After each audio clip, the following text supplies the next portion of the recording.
Kami mengaku kami ini debu, diciptakan dari debu tanah dan akan kembali menjadi debu. Kami makhluk yang fana, kami makhluk yang terbatas, kemampuan kami terbatas dalam segala perkara. Tetapi kami diciptakan dan diberi kesempatan satu kali hidup, diberi nafas-Mu Tuhan, supaya hidup kami mulia, agar hidup kami luhur, agar nafas Roh-Mu yang kami hirup dan kami embuskan, agar nilai-nilai kebenaran-Mu yang kami hidupi, agar cinta kasih-Mu yang kami jalani. Tetapi kami sadar tidak selalulah demikian adanya. Kami ini debu yang seringkali bertingkah melebihi kodratnya. Kami manusia, tapi sering berlagak menjadi Tuhan. Kami memainkan peran seperti seolah-olah kami Tuhan. Kami menilai baik dan buruk menurut diri kami sendiri. Kami mencari keadilan menurut ukuran kami sendiri. Dan kami membuat keputusan dan judgement terhadap orang lain seperti seolah-olah kami Tuhan. Ampunilah kami, debu yang tidak tahu diri ini, Tuhan. Kuduskanlah kami dengan darah Kristus dan sucikan kami, supaya kami layak melanjutkan ibadah ini dengan hati yang tulus dan bersih. Jangan melihat apa yang kami lakukan, ya Allah. Lihatlah apa yang Kristus lakukan bagi kami. Di dalam namanya, nama Sang Juru Selamat, Yesus Kristus, Tuhan kami berdoa. Amin.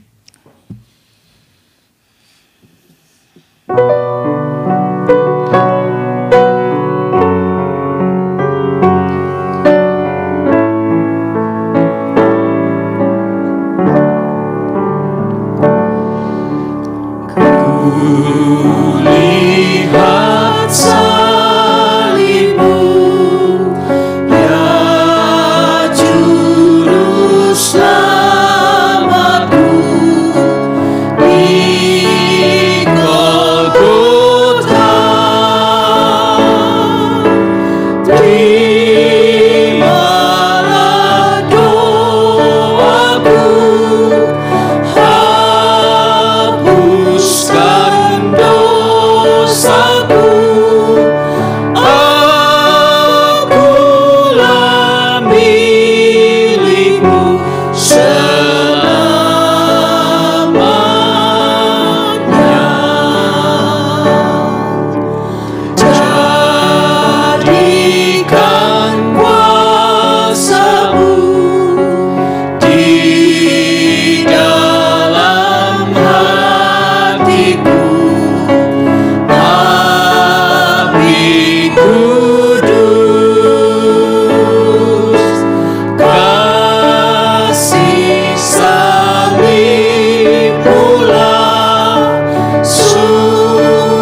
Saya undang jemaat untuk bangkit berdiri. Kita membaca bersama-sama berita anugerah yang dikutip dari 1 Yohanes pasal 2 ayat 15 hingga 19 ini. Janganlah kamu mengasihi dunia dan apa yang ada di dalamnya. Jikalau orang mengasihi dunia, maka kasih akan Bapa tidak ada di dalam orang itu. Sebab semua yang ada di dalam dunia, yaitu keinginan daging dan keinginan mata, serta keangkuhan hidup, bukanlah berasal dari Bapa, melainkan dari dunia.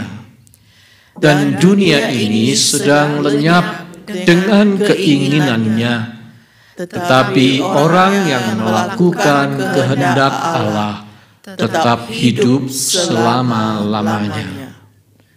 Anak-anakku, waktu ini adalah waktu yang terakhir, dan seperti yang telah kamu dengar, seorang anti-Kristus akan datang. Sekarang telah bangkit banyak anti-Kristus. Itulah tandanya bahwa waktu ini benar-benar adalah waktu yang terakhir. Memang mereka berasal dari antara kita, tetapi mereka tidak sungguh-sungguh termasuk pada kita. Sebab jika mereka sungguh-sungguh termasuk pada kita, niscaya mereka tetap bersama-sama dengan kita. Tetapi hal itu terjadi supaya menjadi nyata bahwa tidak semua mereka sungguh-sungguh termasuk pada kita.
Silakan duduk kembali.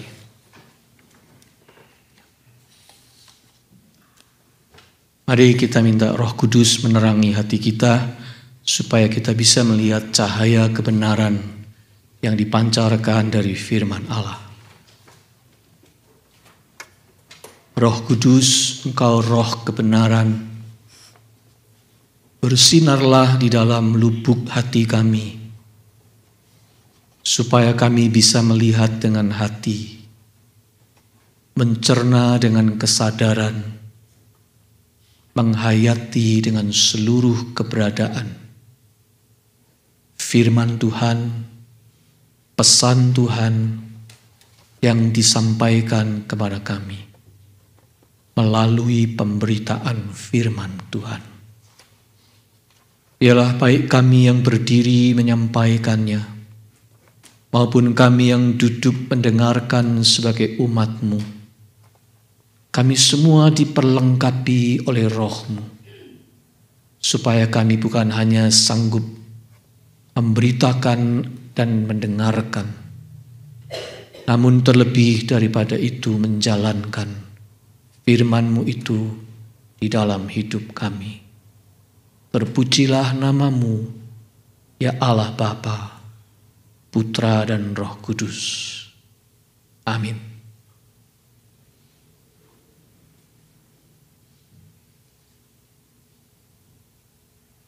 Saudara sekalian, bacaan Injil pada ibadah Minggu Prapaskah yang kedua diambil dari Injil Lukas pasal 13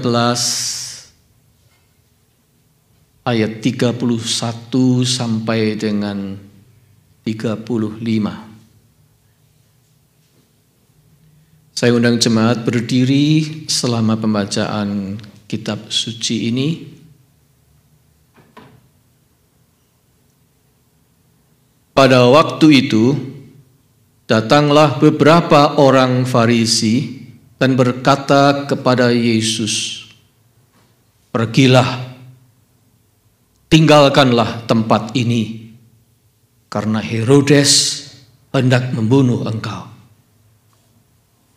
Jawab Yesus kepada mereka, "Pergilah dan katakanlah kepada si serigala itu, Aku mengusir setan dan menyembuhkan orang pada hari ini dan besok, dan pada hari yang ketiga aku akan selesai. Tetapi hari ini dan besok dan lusa aku harus meneruskan perjalananku, sebab tidaklah semestinya seorang nabi dibunuh kalau tidak di Yerusalem. Yerusalem, Yerusalem, engkau yang membunuh nabi-nabi dan melempari dengan batu orang-orang yang diutus kepadamu. Berkali-kali aku rindu mengumpulkan anak-anakmu, sama seperti induk ayam mengumpulkan anak-anaknya di bawah sayapnya, tetapi kamu tidak mau. Sesungguhnya rumahmu ini akan ditinggalkan dan menjadi sunyi. Tapi aku berkata kepadamu, kamu tidak akan melihat aku lagi hingga pada saat kamu berkata, diberkatilah dia yang datang dalam nama Tuhan." Demikianlah pembacaan firman Tuhan. Berbahagialah kita yang mendengarkan firman Allah dan memeliharanya. Hosiana.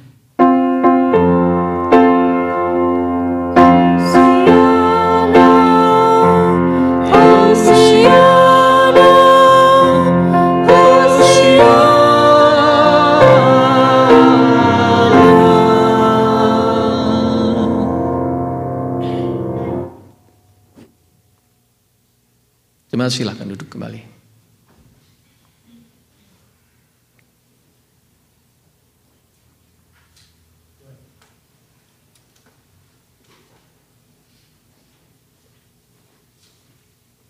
Tema ibadah hari ini adalah kesempatan yang terakhir. Terbalik huruf di situ. Yang benar terakhir.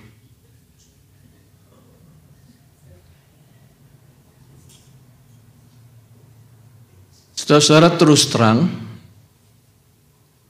di dunia ini tidak banyak orang yang berani mati untuk yang diperjuangkannya.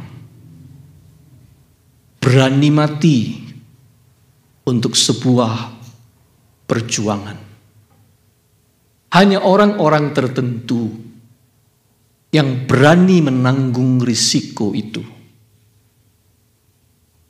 Hanya mereka yang yakin benar bulat bahwa apa yang diperjuangkannya akan berdampak luas dan membawa perubahan yang besar melampaui zaman di mana dia hidup. Juga melampaui kepentingan dirinya sendiri. Hanya orang-orang yang seperti itu yang punya keyakinan bulat akan apa yang diperjuangkannya, dengan sadar dia berani mati. MLK, Martin Luther King Jr. bukannya tidak tahu dirinya bisa dibunuh kapan saja. Juga bukannya tidak pernah menerima ancaman dia akan dibunuh. Tetapi dia memang unstoppable. Tidak terhentikan. Keyakinannya pada perjuangannya melampaui rasa takutnya pada kematian. Abraham Lincoln juga orang yang seperti itu. Yesus Kristus sosok sempurna manusia seperti itu. Berani mati. Berani mati untuk apa yang diperjuangkannya. Saudara-saudara, dari 5 ayat bacaan kita tadi, terdapat 3 kali diulang kata membunuh atau dibunuh. Diulang 3 kali dalam 5 ayat. Begitu pula kata Yerusalem 3 kali dalam 5 ayat. Itu berarti topik dari bacaan kita hari ini memang tentang kematian. Kematian Yesus yang akan terjadi di Yerusalem. Lukas mencatat sejak di pasal 9 pertengahan, Yesus itu sudah mengarahkan pandangannya ke Yerusalem. Dan dengan penuh kesadaran berjalan menuju Yerusalem. Kalau itu difilmkan, diberi background music, perjalanan Yesus menuju ke Yerusalem itu, maka saya yakin nada musiknya sudah mulai seram dan menegangkan. Sesuai dengan topiknya, kematian.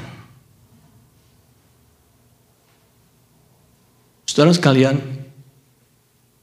kematian membuat manusia harus berhenti dari kegiatan apapun. Kematian menghentikan kita. Totally stop.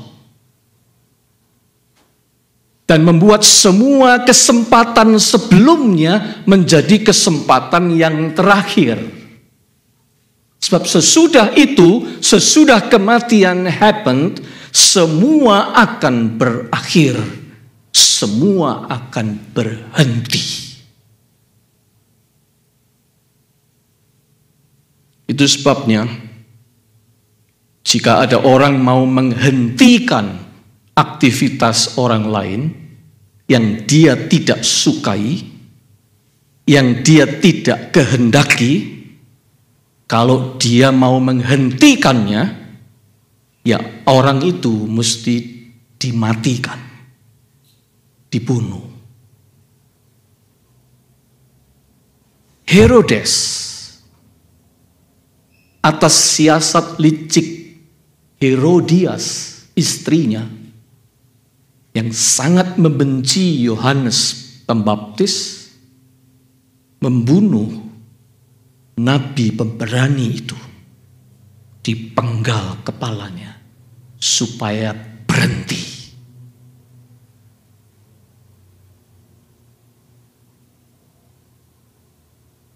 Dan rupanya sekarang mendengar pengaruh Yesus yang kian meluas pada saat itu, raja yang licik yang dijuluki Yesus sebagai fox, serigala itu, hendak membunuh Yesus pula.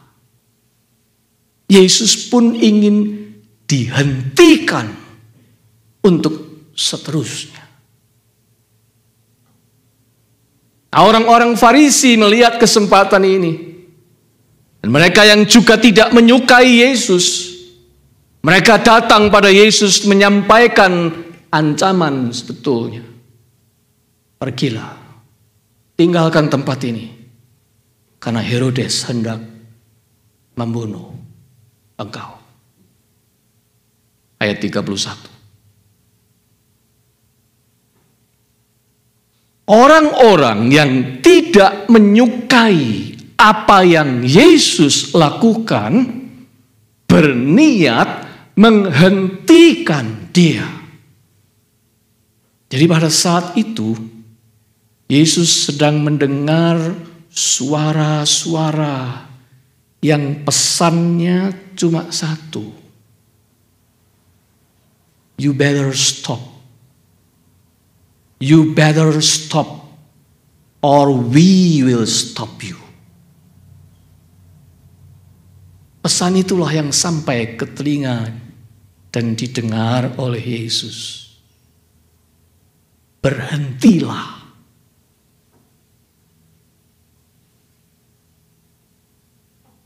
Saudara sekalian, dalam kehidupan ini, suara serupa ini bertebaran di mana-mana. Suara berhentilah itu bertebaran di mana-mana. Suara yang juga kita dengar tertuju pada kita juga. Suara yang berniat menghentikan Anda dan saya. Suara yang bisa pakai kata-kata, words, atau yang tanpa kata-kata tetapi tindakan yang bicara, atau sekedar sebuah fakta kejadian yang tidak berpihak pada kita tetapi pesannya jelas bagi kita. You better stop. Kita hendak dihentikan. Kita hendak dibunuh. Sebab ingat saudara-saudara, pembunuhan itu wujudnya bisa macam-macam. Tidak selalu pembunuhan itu mengambil nyawa. Ada suara yang hendak membunuh semangat kita. Ada suara yang hendak mengubur hati nurani kita. Ada suara yang hendak memasung kreativitas kita. Ada suara yang hendak membatalkan niat baik kita. Berhenti. Ada suara yang hendak menenggelamkan harapan orang. Memangkas kesempatan yang dipunyainya. Ada suara yang hendak mematikan nafkah atau penghidupan orang lain. Ada Ada suara yang hendak menghancurkan nama baik seseorang.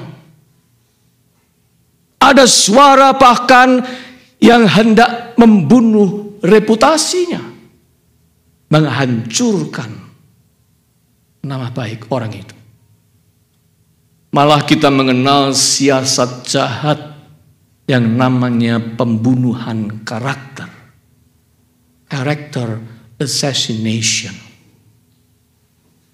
Pembunuhan itu bermacam-macam modus dan suaranya dan caranya. Tapi pesannya cuma satu,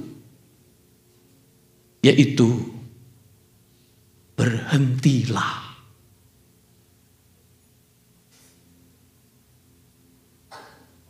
Ketika menyampaikan ancaman Herodes,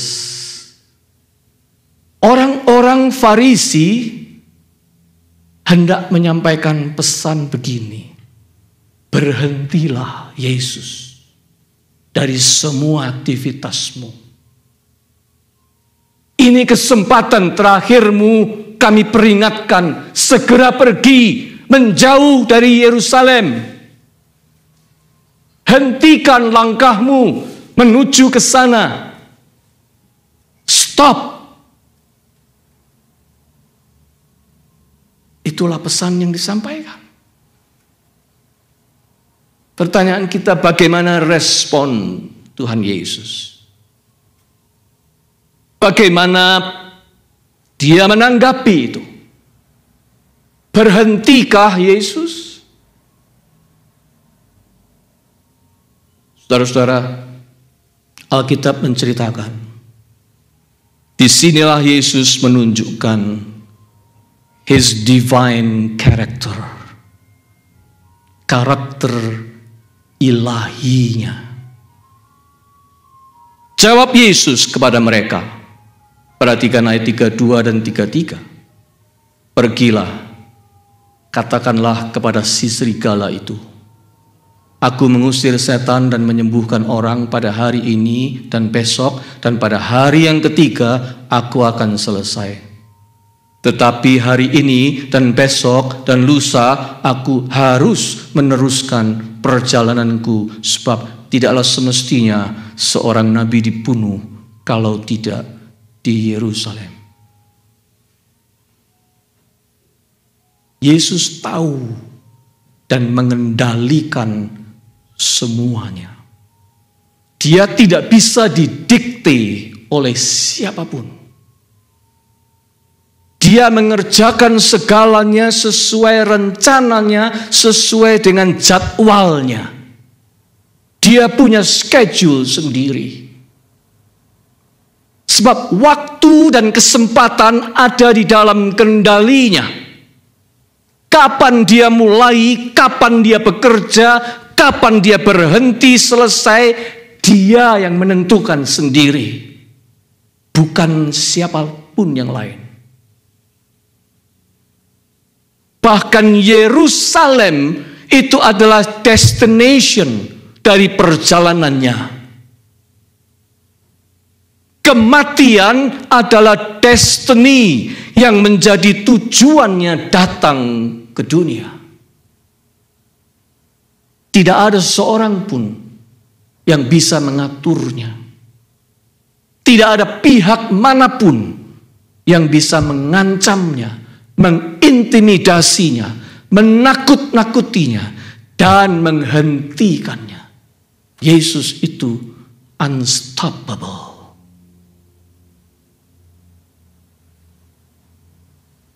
Bahkan ketika lawan-lawannya itu menganggap kematian itu akan menghentikannya, Yesus malah menjawab, pada hari yang ketiga aku akan selesai atau berhenti. Istilah pada hari yang ketiga itu penyebutan khas untuk peristiwa apa? Peristiwa kebangkitannya. Pada hari yang ketiga, Yesus sudah bicara tentang kebangkitannya. Artinya apa? Artinya Yesus tidak selesai pada saat kematiannya seperti yang mereka sangka. Tetapi dia akan menyelesaikan semua pekerjaannya dan itu akan berujung pada kebangkitannya. All of his works would be finished in his resurrection, not his death. Artinya apa? Artinya kematian pun tidak menghentikan dia, sebab dia Tuhan. He is Lord himself. Semua waktu, semua kesempatan ada dalam kendalinya. Semua jadwal, semua rencana, semua planning ada dalam tangannya. Bahkan kehidupan dan kematian ada di tangannya. Dia Tuhan.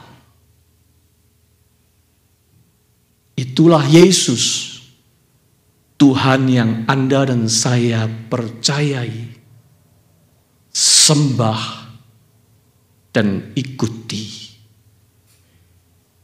Waktu dan kesempatan ada dalam kendalinya. Kesempatan ini terakhir atau bukan, belum, dia yang menentukan. Kapan sebuah kematian menghentikan aktivitas seseorang, dia yang punya otoritas atasnya.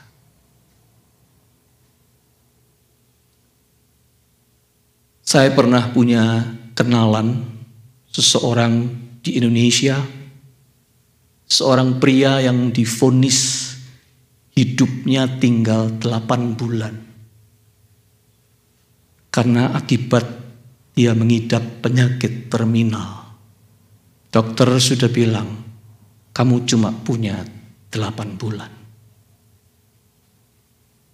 Dia dianggap sudah tiba di terminal akhir dalam perjalanan hidupnya. Tapi ternyata saudara Anda tahu, orang ini masih hidup dan berkarya terus sampai 8 tahun kemudian.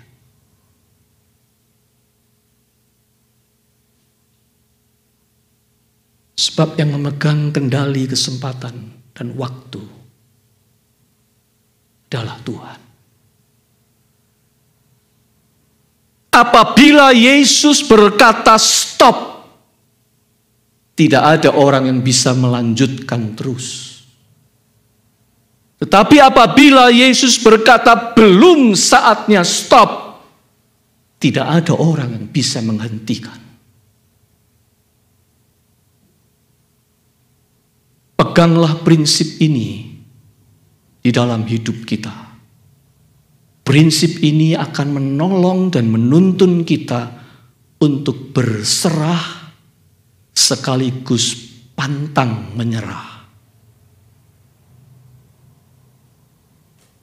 Suara stop yang sesungguhnya, suara stop berhentilah yang paling berwibawa, hanya datang dari Yesus.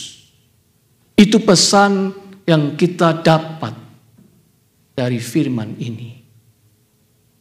Oleh karena itu, selama Tuhan masih merestui perjuangan kita dalam hal apapun, jangan pernah mau dihentikan oleh apapun, jangan pernah mau dihentikan oleh siapapun, termasuk diri Anda sendiri.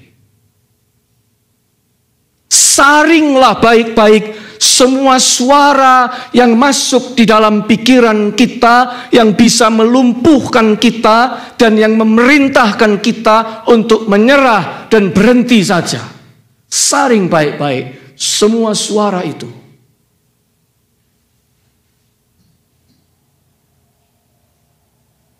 Taruh kata kita bicara kegagalan, failures. Kegagalan di dalam hidup ini dialami semua orang. Kegagalan di dalam hidup ini sebenarnya hanya soal perspektif. Thomas Alva Edison sebelum menemukan lampu pijar, dia melakukan percobaan dan gagal lebih dari 1000 kali. 1000 kali eksperimen gagal. Tetapi dia tidak berhenti menyerah. Mengapa? Sebab dia tidak melihat itu sebagai kegagalan. Instead, dia bilang begini, aku menemukan 1000 lebih cara that didn't work. 1000 eksperimen yang didn't work. Perspektifnya tentang percobaan yang gagal adalah pelajaran mana yang tidak work. Oleh karena itu dia coba lagi yang lain daripada ini. Karena ini tidak work. Ini tidak work. Ini tidak work. Dia terus mencoba dan akhirnya dia menemukan yang work. Yang mana? Itu sebabnya Thomas Alva Edison tidak menyerah. Abraham Lincoln 2 kali gagal dalam usaha bisnis. 8 kali gagal dalam election sebelum dia akhirnya menjadi presiden Amerika Serikat. Oh, bagi orang-orang seperti ini, kegagalan atau failures yang sebenarnya berkata no kepada mereka. Tapi bagi mereka, every no bring them closer to a yes. Itu prinsip mereka. Itu sebabnya mereka tidak berhenti dan menyerah. Every no brings them closer to a yes. Saudara sekalian, prinsip stop itu datang hanya dari Yesus. Harusnya membentuk perspektif kita juga di dalam melihat kehidupan ini. No as an answer is just a step toward bringing us to a yes. No as an answer is just a step toward bringing us to or toward a yes.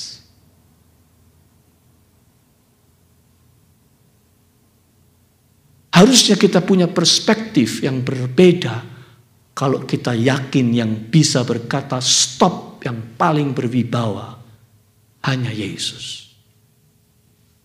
Kalau Yesus buka pintu, tidak ada yang bisa menutup.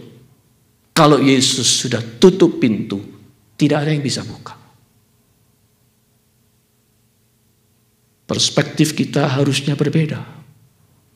Penolakan seharusnya bukan menjadi kiamat, melainkan hikmat pelajaran.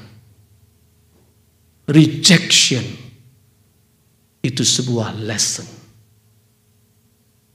Kegagalan bukan terminal akhir, melainkan batu loncatan. Penghinaan bukan senjata pembunuh, melainkan pendorong motivasi yang paling ampuh. Anda tanya semua orang sukses dan berhasil, pernah dihina tidak dalam hidupnya? Jawabannya pasti ya. Dan justru penghinaan itulah yang memacu mereka untuk maju.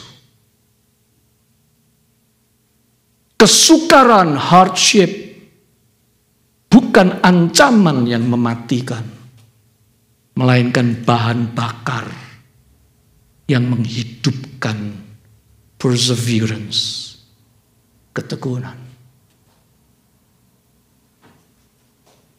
In summary, long story short, jika Tuhan menghendaki berhenti, marilah kita berserah. Sebab Dia yang menghendaki berhenti. Tetapi jika Tuhan masih berkenan memberi kita kesempatan dan Dia menyertai kita, marilah berjuang, tidak kenal menyerah.